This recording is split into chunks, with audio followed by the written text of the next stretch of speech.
नमस्कार। आज बात करते हैं मिडिल ईस्ट में मचे एक बड़े घमासान की। देखिए, ये कहानी दो ऐसे देशों की है जो कल तक तो यमन में कंधे से कंधा मिलाकर लड़ रहे थे और आज एक दूसरे पर ही हवाई हमले कर रहे हैं। जी हाँ, हम बात कर रहे हैं सऊदी अरब और संयुक्त अरब अमीरात यानी यूएई की। तो सबसे पहला और सबसे बड़ा सवाल तो यही उठता है कि आखिर कोई गठबंधन अपने ही साथियों पर हमला क्यों करेगा। चलिए इसी सवाल का जवाब ढूंढने की कोशिश करते हैं। ये सब शुरू हुआ जनवरी 2026 में। तब सऊदी अरब के लड़ाकू विमानों ने यमन के मुकल्ला बंदरगाह पर यूएई समर्थित फोर्सेस पर सीधी बमबारी कर दी।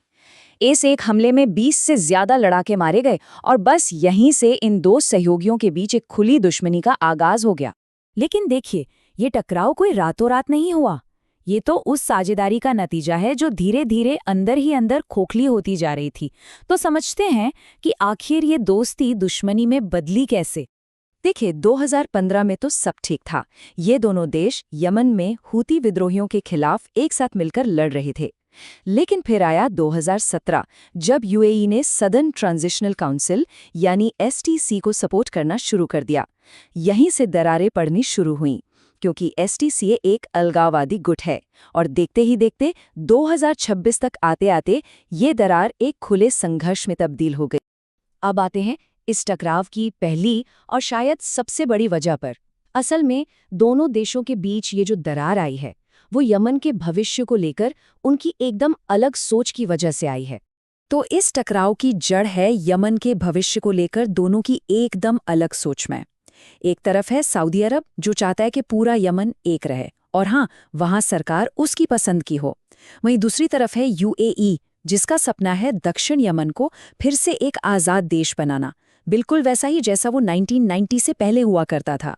मतलब सोचिए, लड़ाई एक ही है पर मकसद बिल्कुल जुदा। और इस पूरी कहानी का एक बहुत जरूरी किरदार है एसटीसी। ये एक ऐसा संगठन है जो चाहता है कि दक्षिण यमन फिर से एक अलग आज़ाद देश बन जाए और इन्हें हथियार, ट्रेनिंग, पैसा, राजनीतिक समर्थन सब कुछ यूएई से ही मिलता है। यही एसटीसी सऊदी अरब और यूएई के बीच के टकराव की असल जड़ है।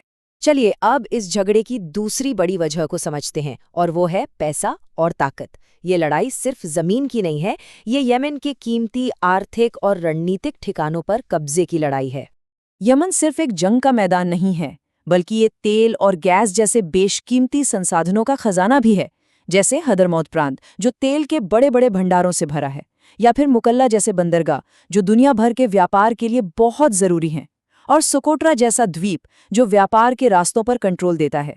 असल में ये दोनों देश इन्हीं कीमती जगहों पर अपना दबदबा बनाने के लिए भिड़ रहे हैं। ये एक लाइन असल में पूरी कहानी बयां कर देती है।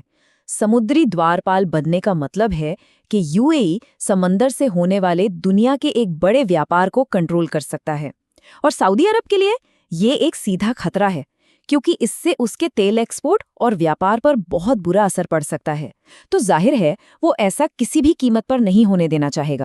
अच्छा, तो अब जब हमने वजह समझ ली हैं, तो जरा ये भी देख लेते हैं कि जब ये दो क्षेत्रीय ताकतें आमने सामने आती हैं तो कौन किस पर कितना भारी पड़ता है। एक बात तो साफ है, ये कोई एक तरफा लड़ाई नहीं है। देखिए, सऊदी अरब के पास सैनिकों की एक बहुत बड़ी फौज है और जबरदस्त मारक क्षमता भी। तो वहीं दूसरी तरफ यूएई की सेना भले ही छोटी हो, लेकिन वो अपनी मॉडर्न टेक्नोलॉजी और प्रोफेशनल ट्रेनिंग के लिए जानी जाती है। उसे यूं ही लिटिल स्पार्टा नहीं कहा जाता। तो ये लड़ाई है साइज और प्रिसिजन के बीच। और जब बात आती है आर्थिक ताकत की, तो ये आंकड़ा अपने आप में सब कुछ कह देता है। ये रकम है यूएई के सॉवरेन वेल्थ फंड की, यानी सरकार के कंट्रोल वाले इन्वेस्टमेंट फंड्स की। अपने छोटे से आकार के बावजूद इसी आर्थिक ताकत की वजह से यूएई का असर उसकी सीमाओं से कहीं ज्यादा है। इसी पैसे से वो दुनिया भर में प्रोजेक्ट्स को फंड करता है और अपना राजनीतिक असर डालता है।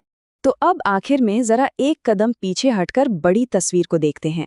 यमन में जो ये टकराव हो रहा है वो सिर्फ एक देश की लड़ाई नहीं है, बल्कि ये इस पूरे इलाके में पावर के बदलते समीकरण का एक बहुत बड़ा संकेत है। सऊदी यूएई गठबंधन का टूटना मिडिल ईस्ट में एक नए युग की शुरुआत का इशारा है। ये संघर्ष अब किसी साझा दुश्मन के खिलाफ नहीं, बल्कि इलाके पर अपना दबदबा कायम करने के लिए है। असल में लड़ाई अब इस बात की है कि इस रीजन का असली लीडर कौन बनेगा।